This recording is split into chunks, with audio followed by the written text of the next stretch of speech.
Hello students, welcome to all of you. In this class 9th science, we will start our new chapter Fundamental Unit of Life. तो आज बच्चों इस class में हम इस chapter का रिवीजन करेंगे. This is your revision number 5. Okay students, ये आपका चैप्टर जो है वो बायोलॉजी से रिलेटेड है. तो आप सभी बच्चे देखेंगे इस चैप्टर में हम क्या सिखाएंगे आपको. इस चैप्टर में हम बच्चों स्टडी करेंगे आपको हम सेल के बारे में. किसके बारे में स्टडी करेंगे बच्चों? हम सेल के बारे में. सेल के बारे में आपको मैं कंप्लीट डिटेल इसमें हम बताएंगे. तो सेल के बारे में हम इस चैप्टर में हम क्या पढ़ने वाले हैं बच्चों? फर्स्ट ऑफ ऑल हम पढ़ेंगे बच्चों व्हाट इज़ सेल.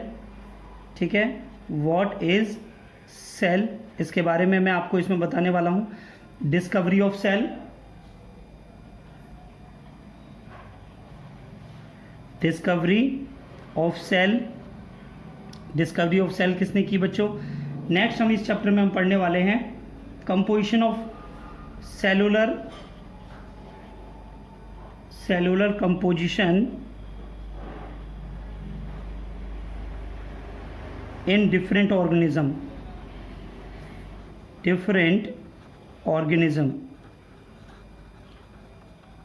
इसके बारे में हम आपको बताएंगे बच्चों.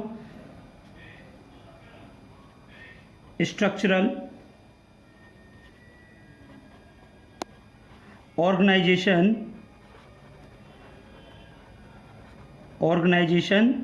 Of cell. इसमें हम आगे पढ़ेंगे बच्चों हम सेल ऑर्गेनेल्स के बारे में.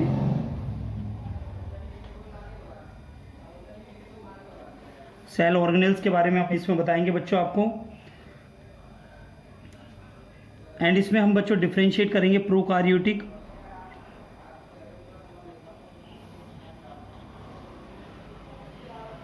And eukaryotic cells.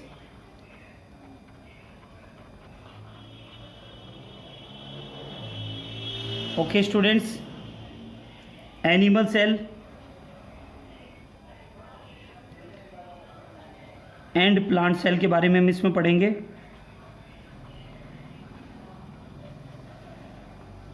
Okay students, तो इस चैप्टर में ये सारी डिटेल मैं आपको बताने वाला हूँ बच्चों कि सेल क्या है. ठीक है, सेल का वर्क क्या होता है बच्चों, सेल को डिस्कवर किसने किया, कंपोजिशन ऑफ सेल क्या होती है, ऑर्गेनाइजेशन ऑफ सेल क्या है, सेल ऑर्गेनेल्स क्या होते हैं, और सेल ऑर्गेनेल्स के बारे में हम डिटेल में हम इसमें पढ़ेंगे. प्रोकार्योटिक एंड यूकार्योटिक सेल्स क्या हैं बच्चों, animal cell and plant cell क्या होते हैं और इनमें डिफरेंस क्या है, इसके बारे में इस चैप्टर में हम आपको पढ़ाएंगे. ओके स्टूडेंट्स, नोट कर लीजिए पहले आप इसे इंट्रोडक्शन को. तो बच्चों सबसे पहले बच्चों हम इसमें पढ़ेंगे आपका सेल के बारे में. किसके बारे में बताएंगे हम? सेल क्या होता है. What is cell? Cell is the structural and functional unit of the living organism. Cell is the structural and functional unit of living organism. जो भी लिविंग ऑर्गेनिज्म होते हैं उनकी जो लिविंग जो फंक्शनल यूनिट है, ठीक है, जो सबसे बेसिक यूनिट है, that is known as cell. ठीक है, सेल जो है इट कैन एग्जिस्ट इंडिपेंडेंटली.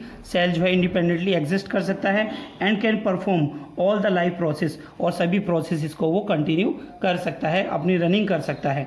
ठीक है बच्चों, on the basis of the cell process, on the basis of the cell and living organism perform its own activity. कोई भी लिविंग जो कोई भी लिविंग बॉडी अगर कोई भी वर्क करती है वो बिकॉज ऑफ सेल की वजह से करती है बच्चों. ठीक है, नेक्स्ट पॉइंट आता है बच्चों आपका साइटोलॉजी क्या है. What is mean by cytology? It is the branch of biology under which cell structure is studied.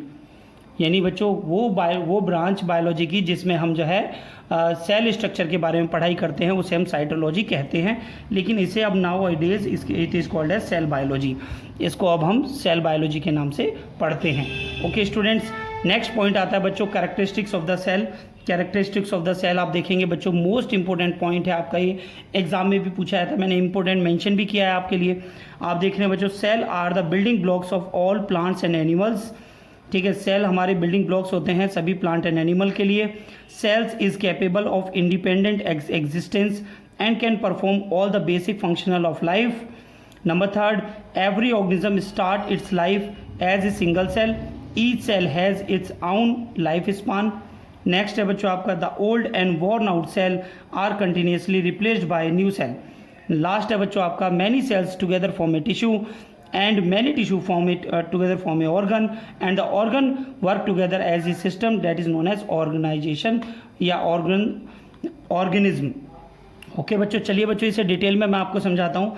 जो आपकी सेल हैं वो बिल्डिंग ब्लॉक्स होते हैं, सभी प्लांट्स और एनिमल्स के बेसिक यूनिट होते हैं। ठीक है बच्चों, जो सेल होता है बच्चों, cell is capable of independent existence. Cell जो है इंडिपेंडेंट एग्जिस्टेंस कर सकता है, ठीक है, और परफॉर्म करता है सारी बेसिक लाइफ के जो भी फंक्शन होते हैं, लाइफ प्रोसेसेस के जो भी फंक्शन होते हैं सभी को ये क्या करता है बच्चों, ये कर सकता है। ये मतलब फॉलो करता है या फिर ये अप्लाई करता है या फिर ये क्या नाम, इसी की मदद से ही कोई भी ऑर्गेनिज्म लिविंग कर पाता है। ओके स्टूडेंट्स, नेक्स्ट हम देख रहे हैं यहाँ पर every organism start its life as a single cell. सभी ऑर्गेनिज्म जो हैं अपनी जो लाइफ को वो सिंगल सेल से ही शुरुआत करते हैं और each cell has its own life span. ठीक है, हर सेल का अपना एक लाइफ स्पान होता है, कुछ टाइम बाद वो ख़त्म हो जाते हैं, फिर नए सेल बनते हैं।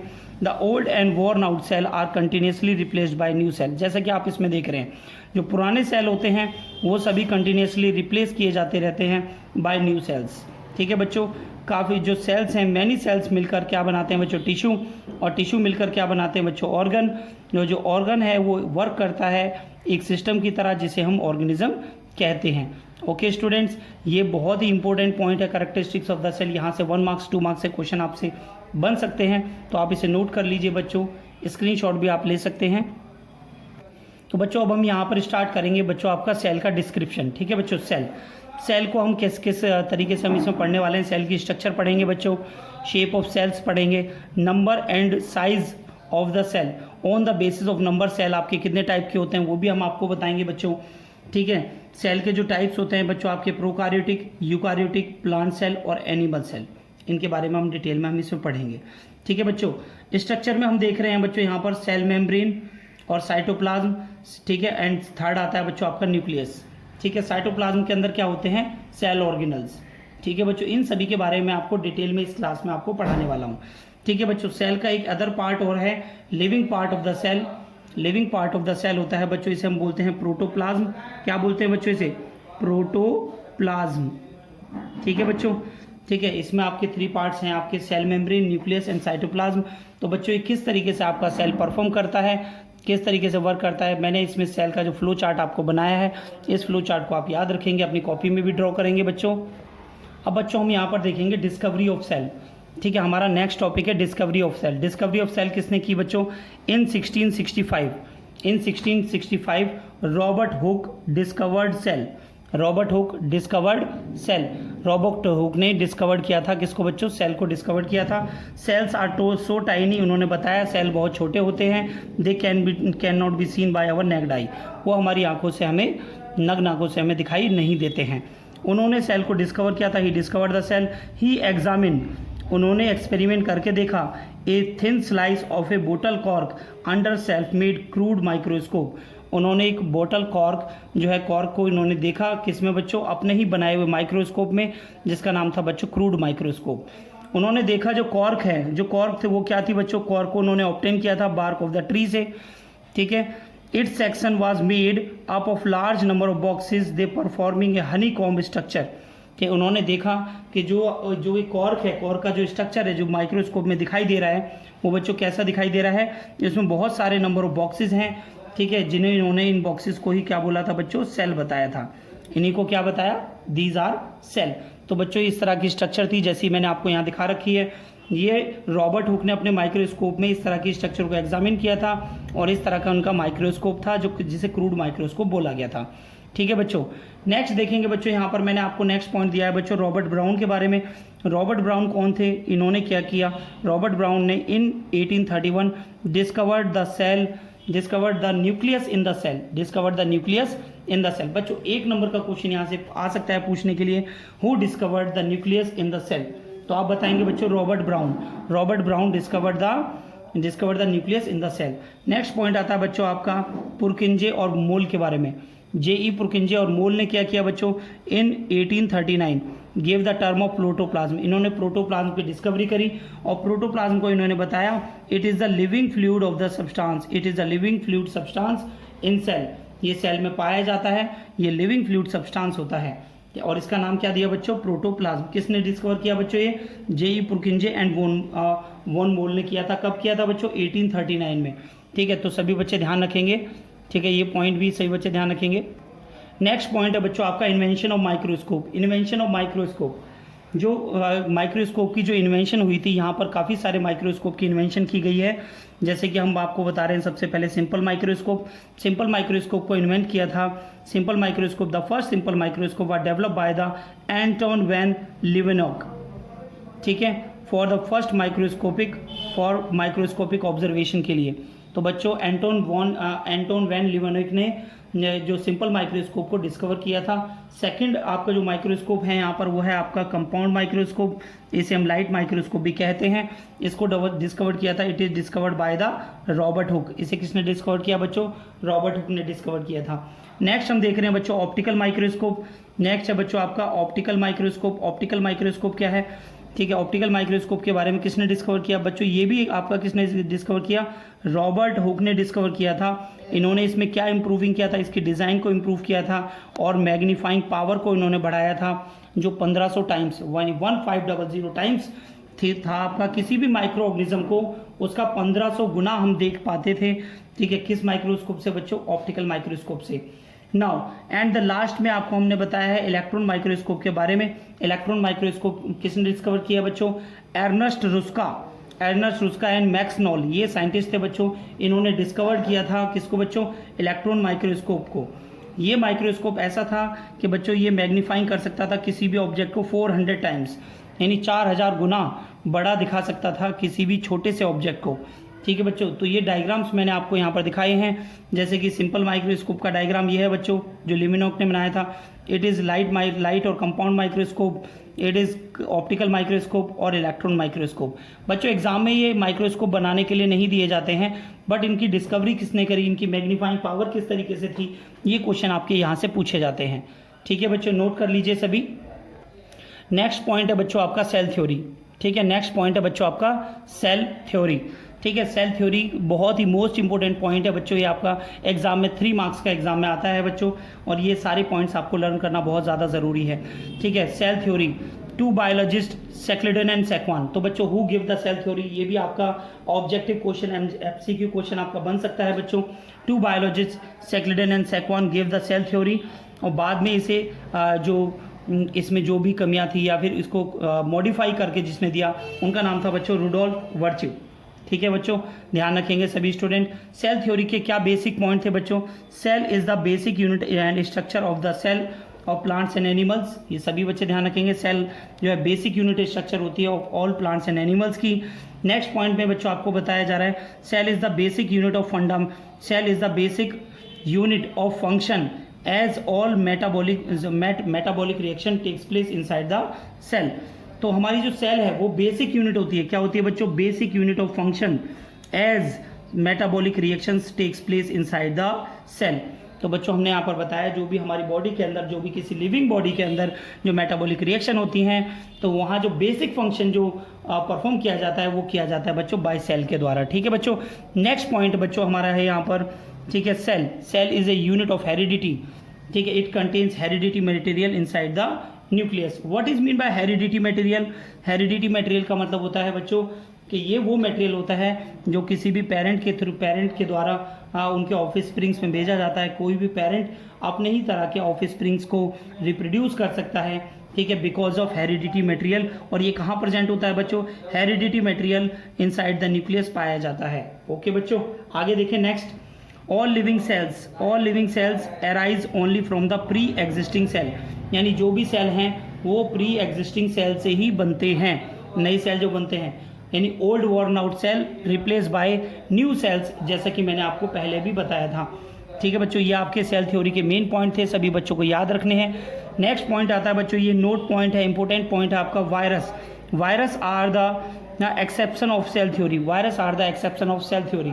जो वायरस है वो एक्सेप्शन थ्योरी के, वो जो क्या है, ये एक्सेप्शन है सेल थ्योरी के। क्यों है बच्चों? Because they do not have nucleus, उनमें न्यूक्लियस नहीं होता है, साइटोप्लाज्म, एंजाइम, ये सब चीज़ें नहीं पाई जाती है। दे can not multiply outside the living system, ये किसी भी लिविंग सिस्टम के आउटसाइड में ये लिविंग नहीं कर पाते हैं। They do not perform any life process, ये किसी भी लाइफ प्रोसेस को नहीं कर पाते हैं जब तक ये आउटसाइड द लिविंग ऑर्गेनिज्म रहते हैं। ठीक है बच्चों, तो ये एक्सेप्शन केस था वायरस, सभी बच्चे ध्यान रखेंगे, नोट करिए सभी। नेक्स्ट पॉइंट है बच्चों आपका यहाँ पर types of cell and organism. ठीक है, types of cell and organism, इसके बारे में हम इसमें यहाँ पर पढ़ेंगे on the basis of cell number. देखिए बच्चों, मैंने अभी आपको बताया था टेबल में, ठीक है, on the basis of cell number organisms are of two types. Organism आपके टू टाइप्स होते हैं, unicellular organism and multicellular organism. Unicellular organism कौन से होते हैं बच्चों? These are the organisms which are those are the organisms which made up of single cell only. जो केवल सिंगल सेल से बने होते हैं उन्हें हम यूनिसेलुलर ऑर्गेनिज्म कहते हैं, जो सिंगल सेल से बने होते हैं बच्चों। This single cell perform all the vital body function of an organism. तो ऑर्गेनिज्म का जो भी बॉडी के फंक्शन होते हैं वो केवल सिंगल सेल के द्वारा ही परफॉर्म किए जाते हैं। तो बच्चों इसका एग्जाम्पल मैंने आपको यहाँ पर बताया है अमीबा। तो सभी बच्चे ध्यान रखेंगे, एग्जाम्पल आपसे पूछा जा सकता है, write an example of unicellular organism, तो आप बताएंगे amoeba. Okay students, next point है बच्चों आपका multicellular organisms. Multicellular organism क्या होते हैं? ठीक है, these are the organisms which made up of numerous cells. These cells can combine to form an organ and group of organ performing different functions. Different organ forms an organism system. Okay बच्चों, example है आपका plant and animal. Multi cellular organism, जैसे कि बच्चों नाम से ही पता पड़ रहा है, मल्टी यानी बहुत सारे सेल्स, यानी वो सभी ऑर्गेनिज्म जिसमें काफ़ी सारे सेल होते हैं और every cell do their function separately. ठीक है, सभी का अपना अपना वर्क होता है सभी सेल्स का। यहाँ पर आपको बताया गया which made up of numerous cells. ठीक है, दीज सेल्स कंबाइन होकर एक क्या टू फॉर्म ए ऑर्गन बनाती हैं और ग्रुप ऑफ ऑर्गन परफॉर्म करते हैं फंक्शन। ठीक है, एक ऑर्गेनिज्म के लिए। ठीक है बच्चों, तो ध्यान रखेंगे सभी बच्चे। On the basis of the type of organization, cell are of two type. Cell आपके टू टाइप्स के होते हैं। नंबर फर्स्ट टाइप है बच्चों आपका प्रोकार्योटिक सेल। क्या है बच्चों? Prokaryotic cell. प्रोकार्योटिक सेल क्या होते हैं बच्चों? These are the primitive and incomplete cell. ये आपके इनकम्प्लीट सेल होते हैं बच्चों। इसे हम इनकम्प्लीट सेल क्यों कहते हैं बच्चों?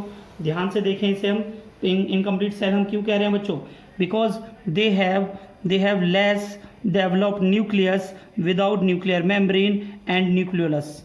ठीक है बच्चों, ध्यान रखेंगे बेटा आप इसमें कि इसके अंदर प्रोकार्योटिक सेल में लेस डेवलप न्यूक्लियस पाया जाता है विदाउट न्यूक्लियर मेम्ब्रेन और न्यूक्लियोलस। ठीक है बच्चों, इन्हें हम कहते हैं प्रोकार्योटिक सेल। यानी prokaryotic cell are the primitive cells, primitive और incomplete cell. They have less develop nucleus without nuclear membrane and nucleolus. Okay बच्चों, तो बच्चों इसका एग्जांपल मैंने आपको यहाँ क्या बताया? बैक्टीरिया। तो सभी बच्चे ध्यान रखेंगे, प्रोकार्योटिक सेल क्या है? जो आपके इनकम्प्लीट सेल होते हैं जिसमें न्यूक्लियस वेल डेवलप नहीं होता है। ठीक है, और इसका जो एग्जांपल है that is known as bacteria. Second type होता है बच्चों आपका यूकार्योटिक सेल। नोट करिए पहले आप इसे। इस पॉइंट में देख रहे हैं बच्चों, आपको नेक्स्ट पार्ट है बच्चों इसका यूकार्योटिक सेल। यूकार्योटिक सेल क्या होते हैं?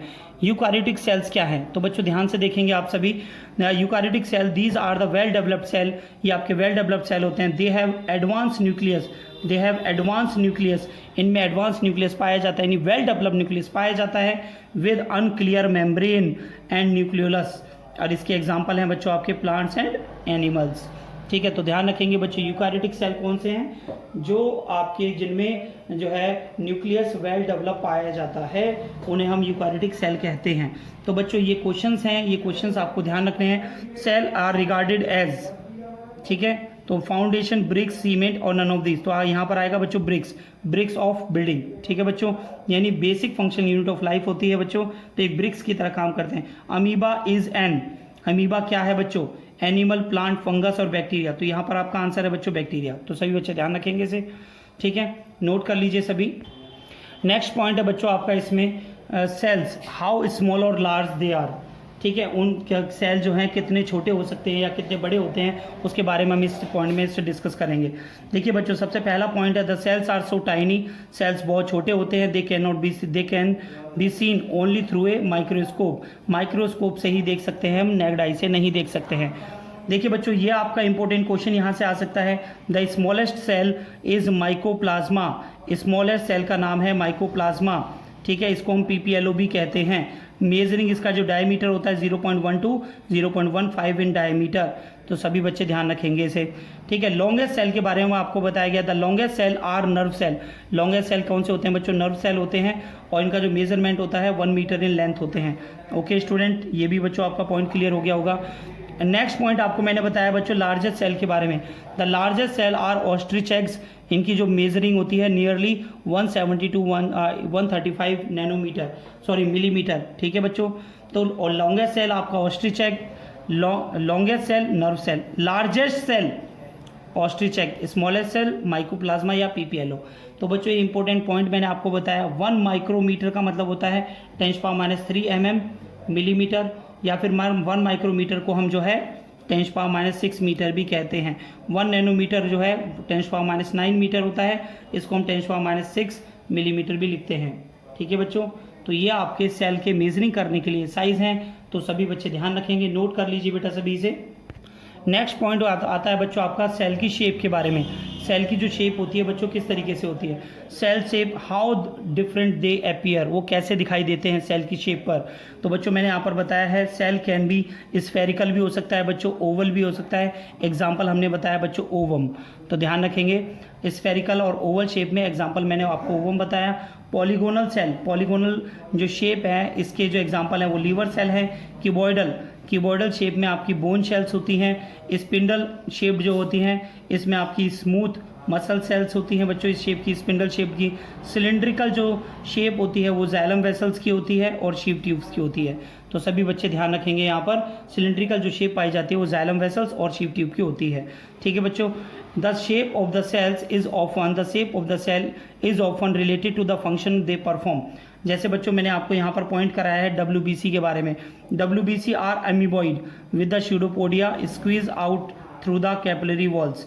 यानी WBC की शेप कैसी होती है, अमीबॉइड होती है। अमीबॉइड का यानी अमीबा का कोई भी फिक्स शेप नहीं होती है, इसलिए इसे अमीबॉइड स्ट्रक्चर बोल रहे हैं विद स्यूडोपोडिया, जो स्क्वीज करती है through out the capillary walls, ठीक है बच्चों। नेक्स्ट पॉइंट है बच्चों आपका RBC, ठीक है। RBC के बारे में देखें, RBC आपकी सर्कुलर शेप की होती हैं, सर्कुलर होती हैं, बाइकॉन्केव शेप की होती हैं बच्चों, एंड ईजिली मूव करती हैं through the small pore spaces से बच्चों, बिकॉज ऑफ इट्स शेप, ठीक है। जैसे कि मैंने आपको बताया कि इनकी शेप की वजह से ये अपने फंक्शंस भी अच्छे से कर पाती हैं। नेक्स्ट आपको मैंने नर्व सेल बताया है। Nerve cell are long to conduct impulse to the distant part of the body. ये लॉन्ग होती हैं, इसी वजह से ये दूर हमारी बॉडी में distant part of the body तक वो इम्पल्स को कैरी कर पाती हैं। नेक्स्ट पॉइंट आता है बच्चों आपका मसल सेल। मसल सेल्स कैसी होती हैं, these are long and contractile to help the movement of the bones, ठीक है बच्चों। नेक्स्ट आता है बच्चों आपका जाइलम वेसल्स। जाइलम वेसल्स जो है आपकी इलोंगिनेटेड होती हैं। कैसी होती हैं बच्चों, इलोंगिनेटेड का मतलब क्या है, लॉन्ग होती हैं और ट्यूबुलर स्ट्रक्चर होती है बच्चों इनकी, और ये हेल्प करती हैं बच्चों कंडक्शन ऑफ वाटर में। मैंने बच्चों आपको कुछ शेप आपको दिखाई है यहाँ पर। ह्यूमन स्पर्म सेल की बच्चों ये शेप होती है।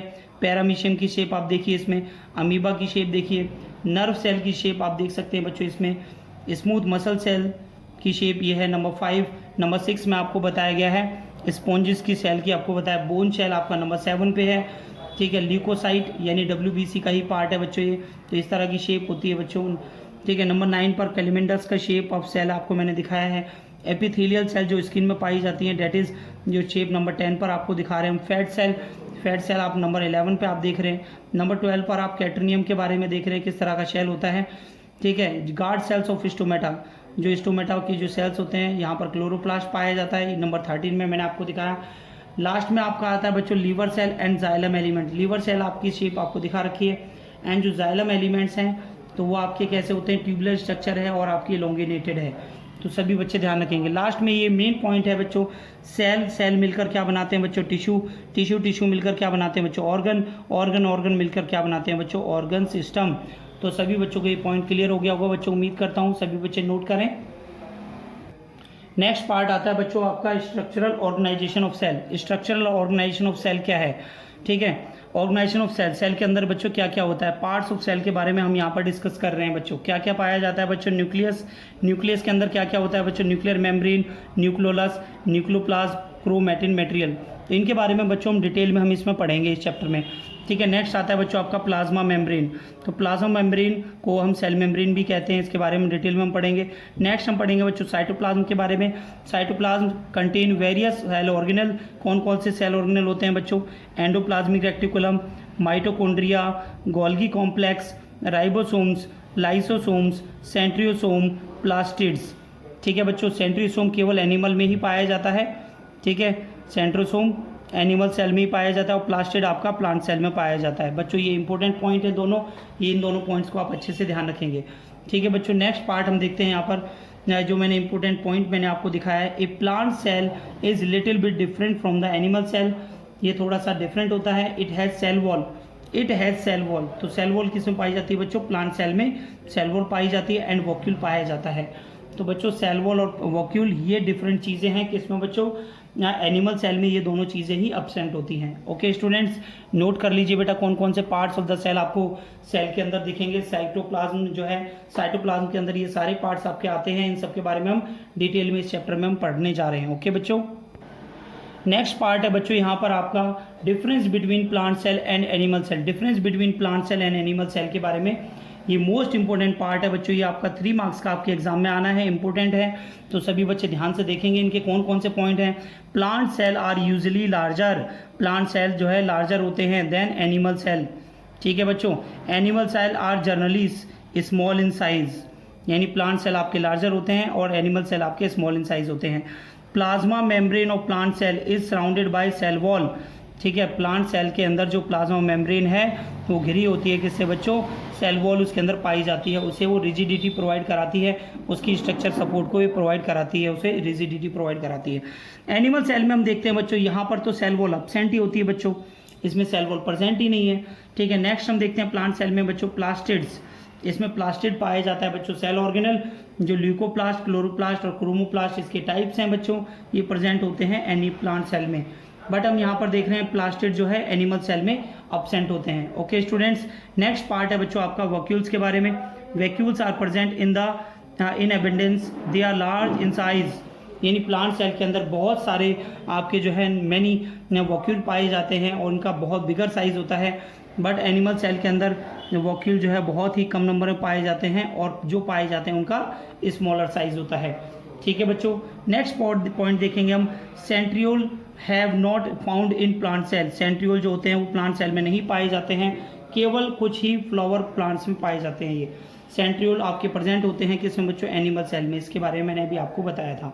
Plant cell usually have regular shape, plant cell की जो है वो एक रेगुलर शेप होती है, एक पर्टिकुलर शेप होती है। And animal cell are usually irregular in shape, सभी जो है वहाँ सब जगह पर जो एनिमल्स की अलग अलग सेल्स देखने को आपको मिल सकती हैं बच्चों। तो बच्चों मैंने यहाँ पर आपको स्ट्रक्चर मैंने आपको दिखाई है, structure of animal cell and structure of plant cell आप देख रहे हैं यहाँ पर। ठीक है बच्चों, इसमें आपको मैंने इन सभी पॉइंट्स के बारे में आपको बताया है, जैसे plasma membrane, cytoplasm, Golgi body, lysosome, smooth endoplasmic reticulum, nucleus, ribosomes, mitochondria. ठीक है बच्चों, ये आपका क्या है? ये कुछ कॉमन पॉइंट्स हैं जो आपके एनिमल सेल और प्लांट सेल दोनों में पाए जाते हैं, that is known as cytoplasm. लेकिन सेंट्रियोल केवल एनिमल सेल में पाया जाता है, न्यूक्लियस दोनों में पाया जाता है, न्यूक्लियर एनवलप दोनों सेल में पाए जाते हैं बच्चों, रफ एंडोप्लाज्मिक दोनों ही सेल में पाए जाते हैं। ठीक है, कुछ और पार्ट्स भी हैं जो सेल प्लांट सेल के हैं बच्चों। Cell wall, plasma membrane, chloroplast, central vacuole, Golgi body, plasmodesmata, lysosomes, ribosomes, smooth endoplasmic reticulum, nucleus and nuclear envelope and mitochondria. Last में बच्चों यहाँ पर आपको दिखा रखा है न्यूक्लियर पोर। तो बच्चों ये आपके जो है प्लांट सेल और एनिमल सेल का डायग्राम है, डायग्राम विद आपके डिफरेंस मोस्ट इम्पोर्टेंट है बच्चों, फाइनल पेपर में भी आता है, यूटी में भी आएगा, हाफ ईयरली एग्जाम में भी आएगा, हर स्कूल के बच्चों को ये एग्ज़ाम भी दिया जाता है। तो इसका मतलब बच्चों ये मोस्ट इंपॉर्टेंट है। ये सारे पॉइंट्स आप अच्छे से याद करेंगे बेटा, जो भी पॉइंट्स मैंने आपको यहाँ पर प्लांट सेल और एनिमल सेल के आपको बताए हैं, ये सारे पॉइंट्स आपको अच्छे से लर्न होने चाहिए। जिन बच्चों ने कॉपी में नहीं लिखा है वो स्क्रीनशॉट ले लीजिए बच्चों जल्दी से। अब हम बच्चों जो नेक्स्ट पॉइंट है बच्चों आपका, वो हम पढ़ेंगे बच्चों प्लाज्मा मेम्ब्रेन के बारे में। ठीक है बच्चों, तो उम्मीद करता हूँ बेटा यहाँ तक आप सभी बच्चों का क्लियर हो गया होगा। ठीक है, आप एनसीईआरटी की बुक से भी रिवाइज करते रहिए, एनसीईआरटी की बुक से इन सारे पॉइंट्स को आप पढ़िए और जो वहाँ पर क्वेश्चन दिए हैं उनको आप सॉल्व करिए। ठीक है, एमसीक्यू क्वेश्चन आपका किसी भी लाइन से आ सकता है बच्चों। ठीक है, प्लांट सेल आपका साइज लार्जर होता है, एनिमल सेल का लार्जर होता है, ये भी आपका एमसीक्यू बन सकता है। वॉक्यूल आपके प्लांट सेल में प्रेजेंट होते हैं, एनिमल सेल में प्रेजेंट होते हैं, ये भी आपका एमसीक्यू बन सकता है बच्चों। सेंट्रियोल आपके प्लांट सेल में नहीं पाए जाते, सेंट्रियोल आपके एनिमल सेल में होते हैं, ये भी आपका एमसीक्यू क्वेश्चन हो सकता है। तो बच्चों इस तरह से एमसीक्यू क्वेश्चंस आपके आने वाले यूटी में आपसे पूछे जाएंगे और सभी बच्चों के स्कूल में इस तरह से क्वेश्चंस पूछे जाते हैं बच्चों। तो सभी बच्चे इसको अच्छे से लर्न कर लीजिए, रिवाइज करिए। ओके स्टूडेंट्स, रिवाइज करिए इसे। नेक्स्ट पॉइंट देखेंगे बच्चों हम इसमें प्लाज्मा मेम्ब्रेन के बारे में। Plasma membrane it is also an cell organelle. ठीक है बच्चों, तो प्लाज्मा मेम्ब्रेन के बारे में हम स्टडी कर रहे हैं। ठीक है, तो प्लाज्मा मेम्ब्रेन को हम सेल मेम्ब्रेन भी कहते हैं। सारे बच्चे ध्यान से देखें। ठीक है, प्लाज्मा मेम्ब्रेन में एक चीज़ आप नोटिस कर रहे होंगे बेटा, यहाँ से आप देखेंगे इसमें कि जिसे हमने बोला है plasma membrane is the outermost covering of the cell. Outermost covering of the cell यानी जो सेल की जो आउटरमोस्ट कवरिंग होती है उसे हम क्या बोलते हैं बच्चों? Plasma membrane. ठीक है, प्लाज्मा मेम्ब्रेन क्या करते हैं बच्चों? It separate the cell organelles and cell content from the external environment, यानी बाहर के एनवायरनमेंट से जो है जो सेल के अंदर के जो ऑर्गेनल होते हैं ये उसको सेपरेट आउट करती है। ठीक है बच्चों, जैसे कि मैं आपको दिखा रहा हूँ, ये आपकी सेल मेम्ब्रेन है, इसके अंदर अगर कुछ पार्टिकल्स हैं और बाहर का एनवायरनमेंट ये है तो इससे इसको ये सेपरेट कर रहा है। कौन कर रहा है? ये membrane. It is known as plasma membrane. ठीक है बच्चों, इट इज़ थिन ट्रांसपेरेंट, ये थिन होती है, ट्रांसपेरेंट होती है बच्चों, इलास्टिक होती है, इसे सिलेक्टिवली परमिएबल मेम्ब्रेन भी कहते हैं। क्यों कहते हैं सिलेक्टिवली परमिएबल मेम्ब्रेन? क्योंकि बच्चों ये कुछ सिलेक्टिव मटेरियल्स को ही अपनी मेम्ब्रेन से पास आउट होने देती है। इसके बारे में मैं भी डिटेल में आपको पढ़ाऊंगा। ठीक है बच्चों, it is present on the both prokaryotic and eukaryotic cell, ये दोनों ही टाइप के सेल में पाई जाती है बच्चों। ठीक है, प्रोकार्योटिक और यूकार्योटिक सेल में। It is made up of protein, ये प्रोटीन की बनी होती है, एंड फॉस्फोलिपिड्स, और किसकी बनी होती है बच्चों? फॉस्फोलिपिड।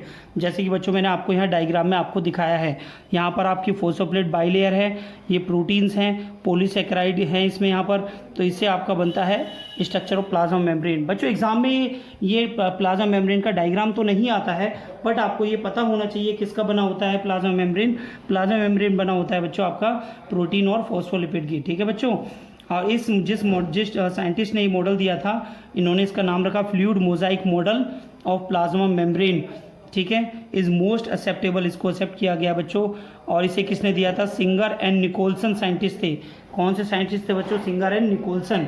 तो बच्चों ये क्वेश्चन भी आपका 1 मार्क्स का यहाँ से पूछा जा सकता है आपके एग्जाम में।